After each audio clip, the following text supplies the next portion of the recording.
Bapak, Ibu, dan saudara-saudara, selamat bertemu kembali dengan saya, Pendeta Minaria Purba. Salam sehat, sukses buat Bapak, Ibu, saudara semuanya. Tuhan Yesus memberkati. Saat ini kita memasuki Minggu Advent kedua, persiapan tentang hari Natal atau minggu pertama 6 Desember 2020. Sebelum kita mendengarkan firman Tuhan, mari terlebih dahulu kita berdoa. Bapa di surga, Allah kami bersyukur dan berterima kasih kami dapat menghampiri hadirat Tuhan dan mau mendengarkan sabda kebenaran firman Tuhan. Bapa, kami berdoa biarlah Bapa mengurapi hamba-Mu dengan kuat kuasa Rohul Kudus-Mu, sehingga hamba-Mu yang tidak ada apa-apanya ini Tuhan pakai untuk menyampaikan kebenaran firman Tuhan, isi hati Allah. Dan biarlah setiap pendengar diberkati, diurapi, dan dipimpin oleh Roh Tuhan sehingga mereka dapat mengerti dan melakukan firman Allah. Di dalam nama Tuhan Yesus kami berdoa dan bersyukur kepada Allah. Amin. Bapak, Ibu, dan saudara-saudara yang kekasih dalam nama Tuhan Yesus Kristus, firman Tuhan untuk kita tertulis dari Injil Markus pasal pertama ayat pertama sampai ayat ke-8. Bapak, Ibu, silahkan membuka Alkitabnya. Injil Markus pasal pertama ayat pertama sampai ayat ke-8 yang berjudul Yohanes Pembaptis. Bapak, Ibu, kita membacakannya secara bersama-sama. Kita mulai di dalam nama Tuhan kita Yesus Kristus. Inilah permulaan Injil tentang Yesus Kristus, Anak Allah. Seperti ada tertulis dalam kitab Nabi Yesaya, "Lihatlah, aku menyuruh utusanku mendahului engkau, ia akan mempersiapkan jalan bagimu."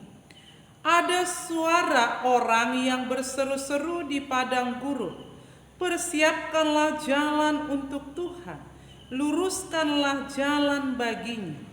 Demikianlah Yohanes Pembaptis tampil di padang gurun dan menyerukan, "Bertobatlah dan berilah dirimu dibaptis, dan Allah akan mengampuni dosamu." Lalu datanglah kepadanya orang-orang dari seluruh daerah Yudea dan semua penduduk Yerusalem, dan sambil mengaku dosanya, mereka dibaptis di sungai Yordan. Yohanes memakai jubah bulu unta dan ikat pinggang kulit, dan makanannya belalang dan madu hutan. Inilah yang diberitakannya, "Sesudah aku akan datang, ia yang lebih berkuasa daripadaku, membungkuk dan membuka tali kasutnya pun aku tidak layak. Aku membaptis kamu dengan air, tetapi ia akan membaptis kamu dengan Roh Kudus." Sampai demikian pembacaan kita. Yang menjadi tema bagi kita adalah dibaptis, mengampuni dosa. Saya ulangi, bertobat, dibaptis, dan mengampuni dosa. Bapak, Ibu, dan saudara-saudara, seperti yang saya sebutkan di awal tadi, kita memasuki Minggu Advent kedua, yang artinya persiapan kelahiran Tuhan Yesus Kristus. Dan kita menjadi tradisi menyalakan 2 lilin. Fungsi lilin itu adalah menjadi terang. Sesungguhnya Kristus itu adalah terang bagi setiap manusia. Bapak, Ibu, dan saudara-saudara, sesuai dengan Advent atau persiapan, ada diutus untuk mempersiapkan jalan menyambut kelahiran Tuhan Yesus Kristus. Yesaya 40 ayat 3 menubuatkan ada suara yang berseru-seru di padang gurun, persiapkanlah jalan untuk Tuhan. Bapak, Ibu, dan saudara-saudara yang dikasihi oleh Tuhan kita Yesus Kristus, menjadi pertanyaan bagi kita sebenarnya siapa suara yang berseru-seru di padang gurun itu. Suara yang berseru-seru di padang gurun itu adalah suara Yohanes Pembaptis berkhotbah, persiapkanlah jalan untuk Tuhan. Bapak, Ibu, dan saudara-saudara yang dikasihi oleh Tuhan kita Yesus Kristus, Yohanes Pembaptis adalah anak dari orang tuanya Zakaria dan Elisabet. Keluarga Zakaria dan Elisabet adalah keluarga bahagia, taat, dan setia kepada Allah. Tetapi keluarga ini lama dianugerahi anak, bahkan disebut mandu. Tetapi bagi Tuhan tidak ada yang mustahil, yang putus pengharapan. Ketika dia bersandar kepada Tuhan, Tuhan bisa memberikan yang terbaik kepada setiap orang. Demikian juga keluarga Zakaria dan Elisabet dianugerahi putra yang hebat, yang luar biasa, yaitu namanya Yohanes Pembaptis. Dan Yohanes Pembaptislah yang membaptis Tuhan Yesus Kristus di Sungai Yordan.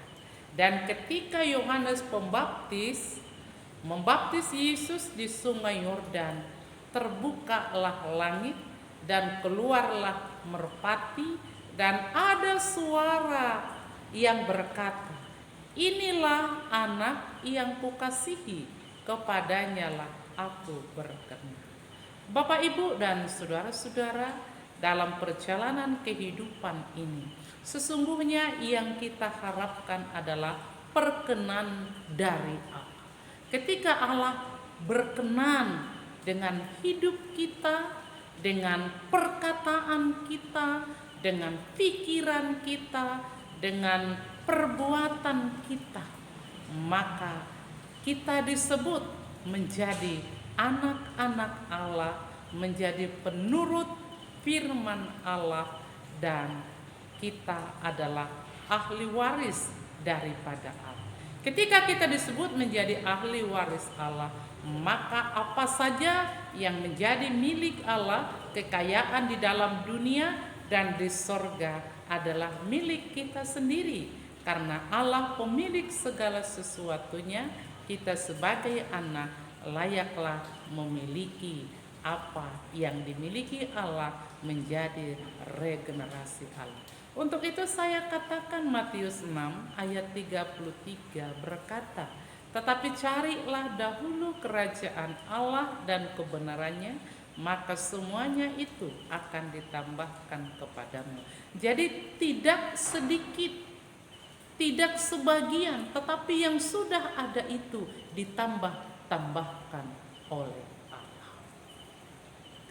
Bapak, Ibu, saudara-saudara yang kekasih di dalam nama Tuhan Yesus Kristus, bertobatlah, berilah dirimu dibaptis, supaya Allah mengampuni dosa. Bertobat itu artinya insaf, berubah 180 derajat Celcius.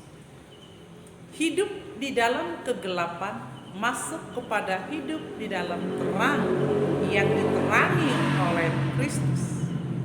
Perbuatan-perbuatan yang tidak berkenan di hati Allah maupun di hati sesama manusia, misalnya mencuri, membunuh, tidak menghormati Tuhan, mengingini harta orang lain, itu dirasakan salah karena itu melanggar perintah Allah. Tetapi ketika dia diterangi oleh firman Tuhan, kehidupannya adalah di dalam kasih dan taat, patuh, jujur, setia di hadapan Allah. Kesukaannya adalah kesukaan yang menyenangkan Tuhan dan mengedepankan kebaikan, menghormati sesama, mengasihi sesama. Bertobat itu meninggalkan semua sifat-sifat yang tidak baik menjadi sifat yang baik. Bapak, Ibu, saudara-saudara yang kekasih di dalam nama Tuhan kita Yesus Kristus, tidak baik mengingat-ingat kesalahan orang lain, dan tidak baik mencari-cari dan mengorek-orek kesalahan orang lain. Tetapi yang lebih baik kita melihat pribadi kita, merenungkan perbuatan kita, dan ada kerinduan untuk terus-menerus lebih baik dan lebih maju lagi, sehingga hidup kita mengalami kualitas, sehingga kehidupan dan iman kita mengalami pertumbuhan. Bertobat. Tadinya dia suka mengingat-ingat kesalahan orang lain, sementara orang lain tidak mengingat dia. Bapak, Ibu, saudara-saudara yang kekasih dalam nama Tuhan Yesus Kristus, mengingat-ingat kesalahan orang lain, memikirkan kesalahan orang lain adalah beban yang berat bagi hati manusia. Bahkan membuat manusia itu tersiksa, tidak bisa tidur, bahkan gampang mendatangkan penyakit. Bapak, Ibu, saudara-saudara yang kekasih dalam nama Tuhan Yesus Kristus, sesungguhnya batu itu adalah berat, pasir itu adalah berat. Tetapi seberapa beratnya batu dan pasir itu, lebih berat hati yang tidak mau memaafkan orang lain. Bapak, Ibu, saudara-saudara yang kekasih dalam nama Tuhan kita Yesus Kristus, sifat yang tidak baik, mengingat-ingat kesalahan, kekurangan orang lain, dirubah menjadi sifat yang baik. Karena ketika kita memikirkan orang lain belum tentu memikirkan kita. Ketika kita tersiksa memikirkan orang lain mungkin berbahagia di tempat yang lain. Ketika kita mengharap orang lain tersiksa dan menderita, ternyata dia hidup di dalam kebahagiaan. Untuk itu perlu bertobat, dan perlu juga mengampuni kesalahan orang lain, sama seperti Kristus mengampuni kesalahan kita. Doa Bapa kami diajarkan dan selalu kita ucapkan di dalam doa, ampunilah kami akan kesalahan kami, seperti kami mengampuni orang yang bersalah kepada kami. Itu spontanitas, seperti sudah hafalan. Doa kita itu doa yang diajarkan Tuhan Yesus, tetapi sering sekali tidak sejalan perkataan dan perbuatan. Sesungguhnya yang berbahagia ialah dia yang mendengar dan melakukan firman Allah. Untuk itu, ketika mulut mengatakan mengampuni, maka hati perbuatan ikhlas untuk mengampuni kesalahan saudara-saudara kita. Kenapa kita harus mengampuni kesalahan orang lain? Karena Kristus terlebih dahulu mengampuni kesalahan kita. Bahkan dirinya sendiri membayar hutang dosa kita supaya kita selamat. Sebagaimana Kristus mengampuni dosa, kesalahan, perbuatan kita, maka demikianlah kita mengampuni kesalahan, kekurangan orang lain terhadap kita. Memang benar berat melakukan pengampunan itu. Terkadang kita merasa seperti dibodohin, seperti tidak mampu. Tetapi sebagaimana Kristus melakukan pengampunan itu dan mengajarkannya supaya kita mengampuni, kita harus melakukannya, kita harus taat, kita harus patuh akan firman Tuhan. Karena sekali lagi yang berbahagia ialah dia yang mendengar dan merenungkan firman Tuhan. Kita pun diampuni oleh Allah, tidak bersyarat, tetapi Tuhan ikhlas dan mau hadir untuk mengampuni dosa dan kesalahan kita supaya kita selamat. Bapak, Ibu, saudara-saudara yang kekasih di dalam nama Tuhan kita Yesus Kristus, bertobatlah, berilah dirimu dibaptis. Baptis itu adalah lambang penyucian. Baptis itu juga adalah masuk terdaftar di dalam kerajaan Allah.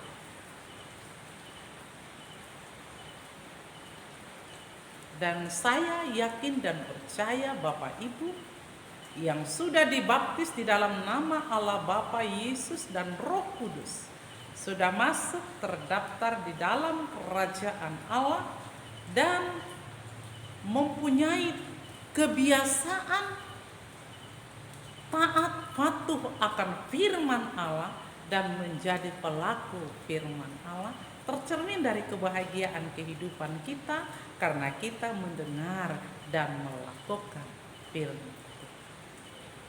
Bapak, Ibu, saudara-saudara yang kekasih dalam nama Tuhan kita Yesus Kristus, Yohanes Pembaptis mempunyai banyak murid,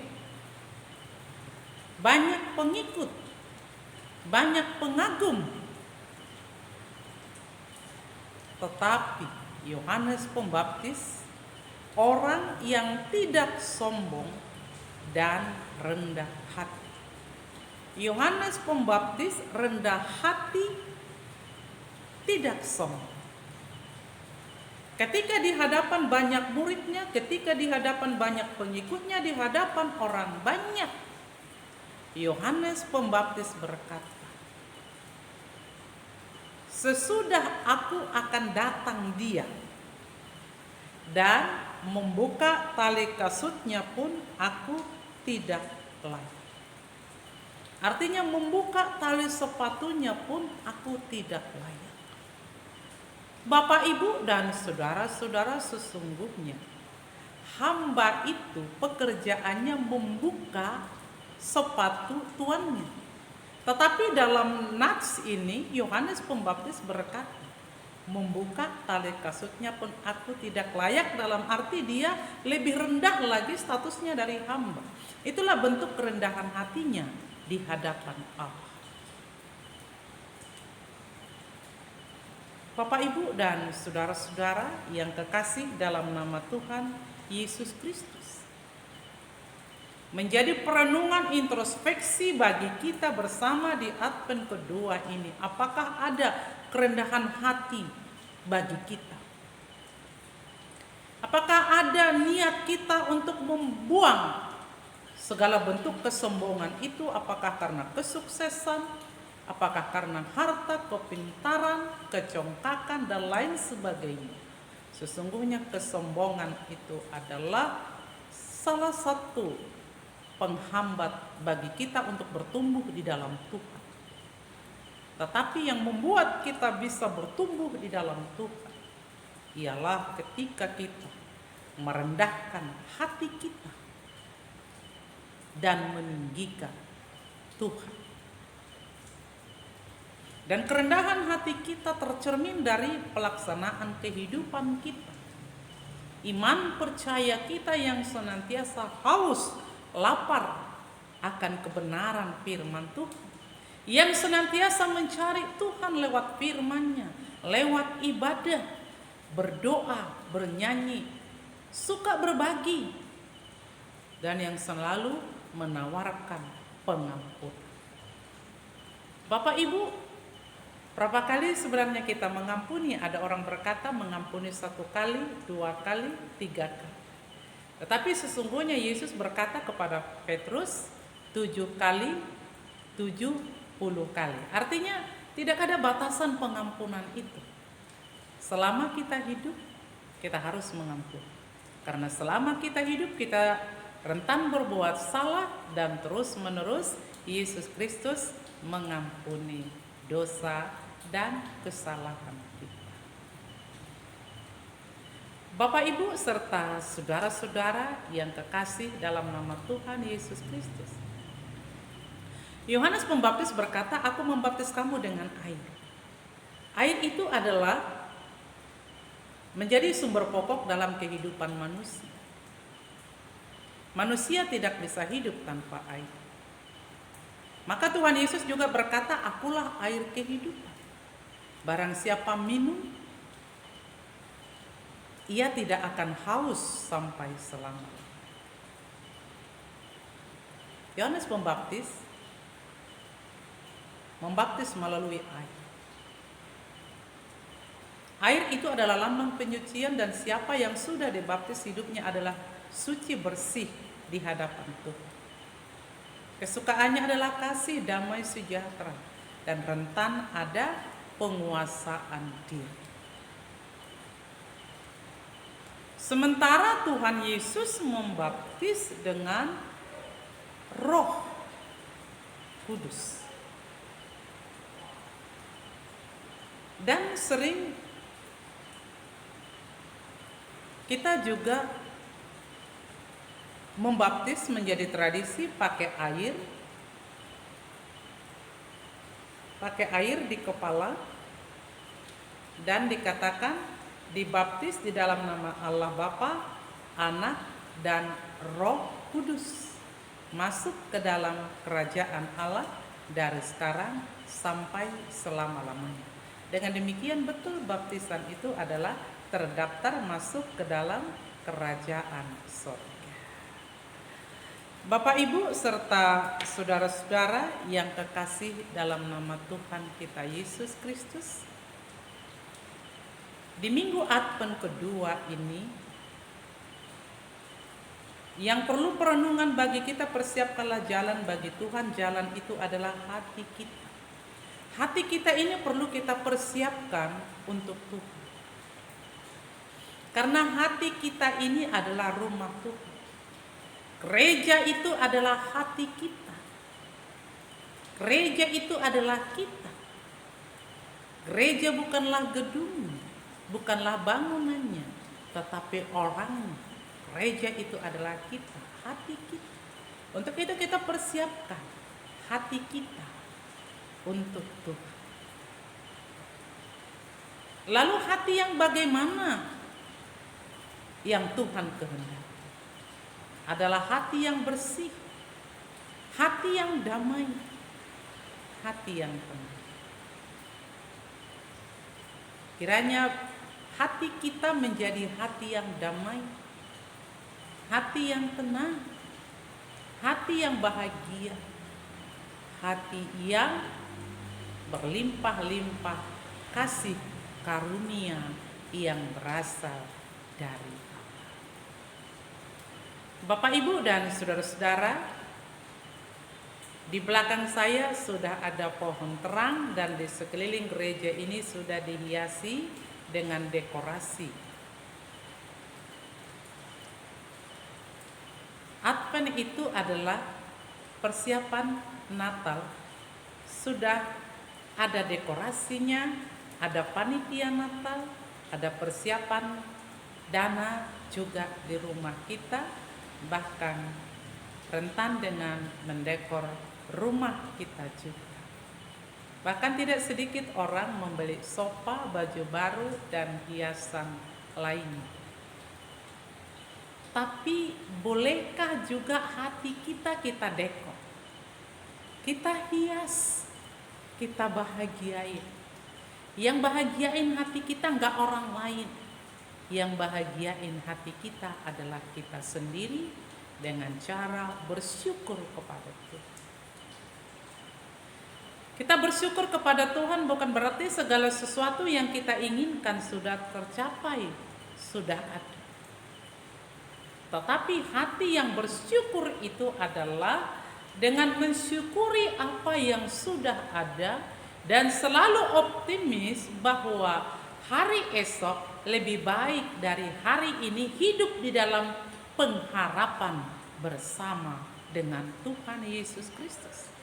Ketika pikiran itu terjadi, maka hati senantiasa bersih, hati senantiasa damai, hati senantiasa sukacita. Bapak Ibu, saudara-saudara yang kekasih di dalam nama Tuhan kita Yesus Kristus, ada 2 Advent lagi yang akan kita lalui, Advent ketiga, Advent keempat, masa-masa persiapan. Untuk itu jangan cepat merasa puas dengan keadaan sekarang ini, tetapi terus-menerus kita berusaha untuk lebih baik, untuk lebih maju, untuk lebih dekat kepada Tuhan Yesus Kristus. Karena tanpa Tuhan kita tidak ada apa-apanya. Tuhan tanpa kita tetap Tuhan. Tetapi kita tanpa Tuhan tidak bisa. Sama seperti tanah tanpa kayu tetap tanah. Tetapi kayu tanpa tanah tidak bisa hidup.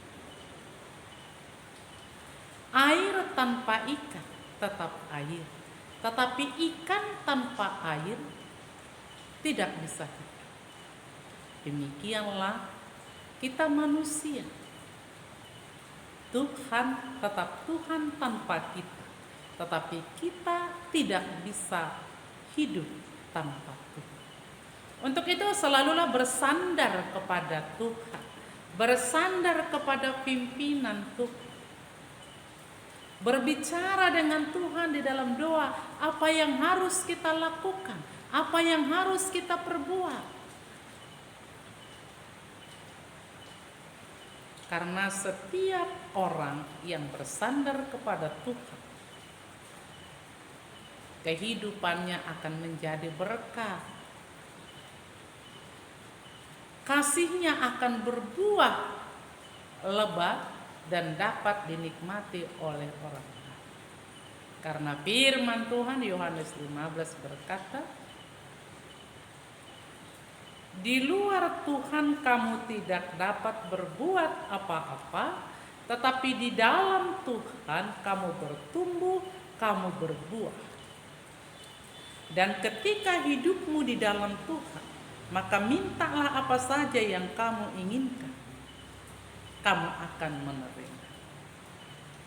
Matius 7 ayat 7 berkata, mintalah maka kamu akan diberi, carilah maka kamu akan mendapat, ketoklah maka pintu akan dibukakan bagi.